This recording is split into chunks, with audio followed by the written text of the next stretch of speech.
Hi, welcome back to RS stories. അപ്പോൾ ഇതിപ്പോൾ ഞാനും അവനും കൂടി തലേ ദിവസം ചേച്ചിയും ചേൻ്റെ വീട്ടിൽ പോയിട്ടുണ്ടായിരുന്നു.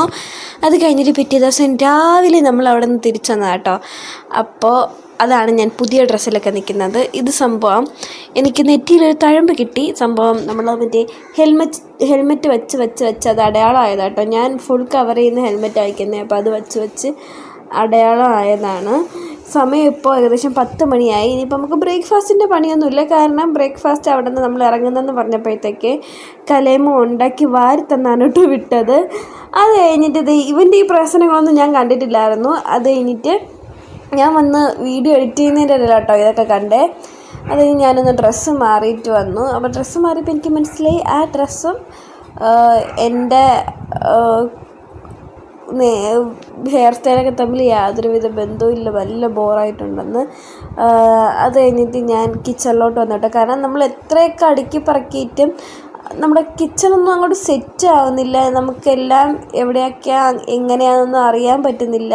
കുറച്ച് ദിവസമല്ലേ ആയുള്ളൂ. അത് തന്നെ ഭയങ്കര പാട്. നമുക്ക് എന്തൊക്കെ എവിടെ ഇരിക്കുന്നതെന്ന് അറിയാത്തത് കൊണ്ട് ഒരു കാര്യത്തിന് തന്നെ നമ്മൾ ഒരു വട്ടം കണ്ട സാധനമാണെങ്കിൽ തന്നെ എവിടെ ഫുൾ തപ്പി കണ്ടുപിടിക്കേണ്ട ഒരവസ്ഥയിലോട്ട് വന്നേക്കുവാണ്. ഇതെല്ലാം അത് ഇരിക്കുന്ന സാധനം വച്ചേക്കുന്ന സാധനം ആ സ്ഥലത്ത് തന്നെ കാണണമെങ്കിൽ ഇനി കുറച്ച് ദിവസം പിടിക്കുമായിരിക്കും. അത് കഴിഞ്ഞിട്ട് ഒരു കുറച്ച് നേരം കഴിഞ്ഞപ്പോൾ അമ്മ ഒന്ന് വീഡിയോ കോൾ ചെയ്തായിരുന്നു. അമ്മ പുതിയ ടോപ്പൊക്കെ ഓർഡർ ചെയ്തു. അതങ്ങനെ വന്നു. അങ്ങനെ അത് കാണിക്കാൻ വേണ്ടിയാണ് കേട്ടോ അമ്മ വിളിച്ചത്. ഈ സെയിം ടോപ്പ് അമ്മയ്ക്ക് നേരത്തെ ഉണ്ടായിരുന്നു. അപ്പം നമ്മൾ അതിനെക്കുറിച്ച് കുറേ നേരം സംസാരിച്ചു. അമ്മ ആ ടോപ്പ് റിട്ടേൺ ചെയ്തു കേട്ടോ. അത് കഴിഞ്ഞിട്ട് ഞാൻ വിചാരിച്ചു അമ്മ കുറേ നേരം സംസാരിച്ചിട്ടാട്ടോ വച്ചേ. അത് കഴിഞ്ഞിട്ട് ഞാൻ കുറച്ച് നേരം വന്നിട്ട് സിനിമയിട്ട് കണ്ടുകൊണ്ട് നമുക്ക് ക്ലീൻ ചെയ്യാമെന്ന് വിചാരിച്ചു. അപ്പോൾ ഞാൻ ക്ലീൻ ചെയ്യുന്നതിൻ്റെ ഇടയിൽ മിച്ചർ കണ്ടു.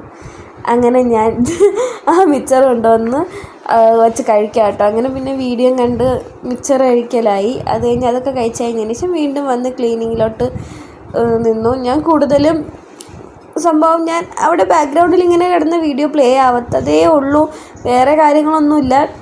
ഉപ്പും മുളകൊക്കെ ആയിരിക്കും കേട്ടോ ചിലപ്പോൾ ഉണ്ടായിരിക്കും നിൽക്കുന്നത്. ചിലപ്പോൾ ക്ലീനിങ് വീഡിയോസ് ആയിരിക്കും, ചിലപ്പോൾ നമുക്ക് ഈ മീൽ പ്രിപ്പില്ലേ അതൊക്കെ കണ്ടുകൊണ്ടായിരിക്കും ചിലപ്പോൾ ഞാൻ നിൽക്കുന്നത്. അങ്ങനെ കുറച്ച് ഡ്രസ്സ് കിച്ചണിൽ ബോക്സിൽ കിടന്നു. എന്നുവെച്ചാൽ കബോർഡ് കിച്ചണിലുണ്ടായിരുന്നു. ആ കബോർഡിനകത്ത് നോക്കിയപ്പോഴത്തേക്ക് കുറച്ച് ഡ്രസ്സ്, അപ്പോൾ അതൊക്കെ ഞാൻ മടക്കി വെച്ചു. അത് കഴിഞ്ഞിട്ട് ഞാൻ വിചാരിച്ചു ഞാൻ ഇവിടെ കേട്ടോ പഠിക്കാൻ നിൽക്കുന്നത്, അവിടെയൊക്കെ ഒന്ന് ക്ലീൻ ചെയ്ത് അവിടെ ഒരുപാട് ഡ്രസ്സ് വാരി ഒരു ആവശ്യവും ഇല്ലാണ്ടിട്ടേക്കുവാണ്. അതൊക്കെ ഒന്ന് മടക്കി വയ്ക്കാമെന്ന്. കാരണം ഈ റൂമാണ് കേട്ടോ ഞാൻ ഏറ്റവും കൂടുതൽ കുളമാക്കി ഈ വീട്ടിലിട്ടേക്കുന്ന സ്ഥലമെന്ന് പറയുന്നത്. കാരണം നമുക്കൊരു റൂമിൻ്റെ ആവശ്യമല്ലേ ഉള്ളൂ, ഞാനും അവന് മാത്രമേ ഉള്ളൂ. അതുകൊണ്ട് ഒരു റൂമിൽ എല്ലാം വലിച്ചു വാരി ഇട്ടേക്കുമായിരുന്നു. ഡ്രസ്സൊക്കെ മടക്കി വയ്ക്കാതെ ഞാനും പഠിക്കാൻ പോകുന്നതുകൊണ്ട് മടിയൊക്കെ പിടിച്ചിരിക്കുമായിരുന്നു.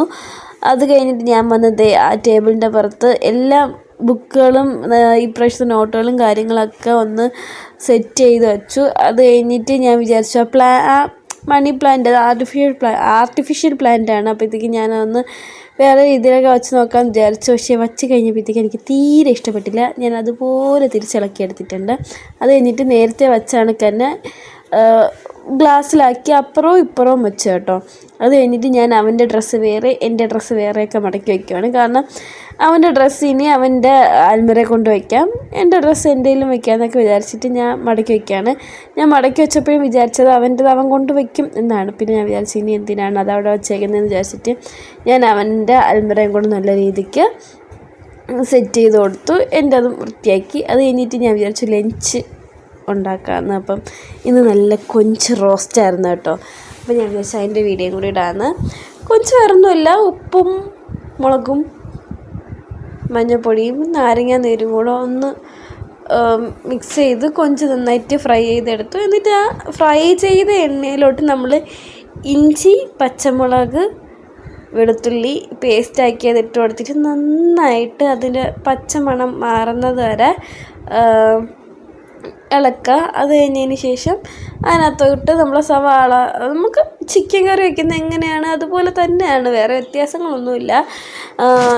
എൻ്റെ കുക്കിങ്ങൊക്കെ എൻ്റെ പാറ്റേൺസാണ്. ഞാൻ എനിക്കപ്പോൾ എന്താണ് മൂഡ്, പെട്ടെന്ന് വയ്ക്കണോ പതുക്കെ വയ്ക്കണോ, ആ ഒരു മൂഡിനനുസരിച്ചൊക്കെ കേട്ടോ എൻ്റെ കുക്കിങ്. അത് കഴിഞ്ഞിട്ട് സവാള നന്നായിട്ട് അടച്ചു വെച്ച് വഴഞ്ഞ് വരുമ്പോഴത്തേക്ക്, നന്നായിട്ട് വഴളണ്ട, ഒരു ബ്രൗൺ ഷെയ്ഡൊക്കെ സ്റ്റാർട്ട് ചെയ്യുന്ന സമയമാകുമ്പോഴത്തേക്ക് നമുക്ക് തക്കാളിയും കൂടെ ഇട്ട് അടച്ചു വയ്ക്കാം. അപ്പം ഞാൻ വിചാരിച്ചു ഒരു ഓംലെറ്റും കൂടെ ആക്കാമെന്ന് വിചാരിച്ചിട്ട് ഓംലെറ്റിനുള്ളത് കട്ട് ചെയ്തത് ഞാൻ കാണിച്ചാൽ കേട്ടോ. ആ സമയം കൊണ്ട് നമ്മളെ തക്കാളി സവാള എല്ലാം വഴഞ്ഞു വന്നു. വഴണ്ടെന്നാണോ എന്തായാലും വന്നു. അപ്പോൾ ഇതിന് നമുക്ക് മസാല ഇട്ട് കൊടുക്കാം. നമുക്കിഷ്ടമുള്ള എല്ലാ മസാല ഇട്ട് കൊടുക്കാം. ഞാൻ ചിക്കൻ കറിക്ക് ഇടുന്ന മസാലകൾ തന്നെയാണ് കേട്ടോ ഇടുന്നത്. മുളക് പൊടി, മല്ലിപ്പൊടി, മസാല, കുരുമുളക് പൊടി, മഞ്ഞൾപ്പൊടി, ഇതെല്ലാം കൂടി ഇട്ട് അതിൻ്റെ പച്ചമണം മാറുന്ന വരെ നന്നായിട്ട് ബ്രൗൺ ഷെയ്ഡ് ആവുന്ന വരെ വഴറ്റിയെടുക്കുകയാണ്. വഴണ്ട് വന്നതിന് ശേഷം നമ്മൾ ഫ്രൈ ചെയ്ത് വെച്ചിരുന്ന കൊഞ്ചും കൂടി ഇട്ട് ഒന്ന് മിക്സ് ചെയ്ത് കുറച്ച് ചെറിയ ചൂട് വെള്ളം ഒഴിച്ച് അടച്ച് വെച്ച് ഒന്ന് നന്നായിട്ട് റോസ്റ്റ് പരിവാവുന്ന വരെ നമുക്കൊന്ന് മിക്സ് ചെയ്തെടുക്കുക. അത് കഴിഞ്ഞിട്ട് ഇതായിരുന്നു കേട്ടോ നമ്മുടെ ലഞ്ച്. ചോറ്, മുട്ട പൊരിച്ചത്, കൊഞ്ച് തീയൽ, കൊഞ്ച് റോസ്റ്റ്, പയറ് തോര, അങ്ങനെ അത് കഴിച്ച് ഞാൻ കുറച്ച് നേരം നല്ല സുഖമായിട്ട് കിടന്നുറങ്ങി കേട്ടോ. കാരണം ഞാൻ ഫുൾ ക്ലീനിങ് ചെയ്ത് ഞാൻ മടുത്തായിരുന്നു. അങ്ങനെ ഉറങ്ങിയതിന് ശേഷം ഞാൻ എണീറ്റ് ഒന്ന് ഡ്രസ്സൊക്കെ മാറി വിളക്കൊക്കെ തേച്ച് വൃത്തിയാക്കി വിളക്ക് കത്തിക്കാനൊക്കെ ആയിട്ട് പോവാണ് കേട്ടോ. ഞാൻ വിളക്ക് തേച്ച് ക്ലീൻ ചെയ്ത് എല്ലാം സെറ്റ് ചെയ്തതിന് ശേഷമാണ് കുളിക്കാറ്. അപ്പം ഞാൻ വിളക്ക് തേച്ചുകൊണ്ടിരുന്നപ്പോഴത്തേക്ക് രാഹു വന്നു കേട്ടോ. രാഹു വന്ന് എന്നോട് കാര്യമൊക്കെ സംസാരിച്ചിട്ട് പോകുമായിരുന്നു. അപ്പം ഞാൻ അതാണ് കേട്ടോ തിരിഞ്ഞു നോക്കിയെന്ന് സംസാരിച്ചത്. അത് കഴിഞ്ഞിട്ട് എല്ലാം കഴുകി എടുക്കുകയാണ്. വിളക്കിൻ്റെ നമ്മുടെ കിണ്ടി, പിന്നെ പറ, അഗർബത്തി വയ്ക്കുന്ന സ്റ്റാൻഡ്, അതെല്ലാം ഞാൻ കഴുകിയെടുത്ത് എല്ലാം സെറ്റ് ചെയ്ത് മുകളിലോട്ട് ഉണങ്ങാൻ വേണ്ടി മാറ്റി വെച്ചതിന് ശേഷം ഞാനൊന്ന് വിളക്ക് കത്തിക്കുന്ന സ്ഥലം നന്നായിട്ട് തുടച്ചിട്ടു. അത് കഴിഞ്ഞ് ഞാനൊന്ന് കുളിച്ചിട്ട് വന്നു. അത് കഴിഞ്ഞ് ഞാൻ വിളക്ക് കത്തിക്കാൻ കേട്ടോ. വിളക്ക് കത്തിച്ച് ഇതിപ്പോൾ ഫ്രണ്ട് ക്യാമറയിൽ എടുക്കുന്നതുകൊണ്ട് തിരിഞ്ഞു വന്നതാണ്. ഇപ്പുറം സൈഡ് വെച്ചാണ് കേട്ടോ ഞാൻ വിളക്ക് കത്തിക്കുന്നത്. വിളക്ക് കത്തിച്ചതിന് ശേഷം ഒരു മുളക് ബജി ഉണ്ടാക്കി ചായക്കിട്ട് ഞാൻ കുടിച്ചപ്പോൾ അത്രയേ ഉള്ളൂ.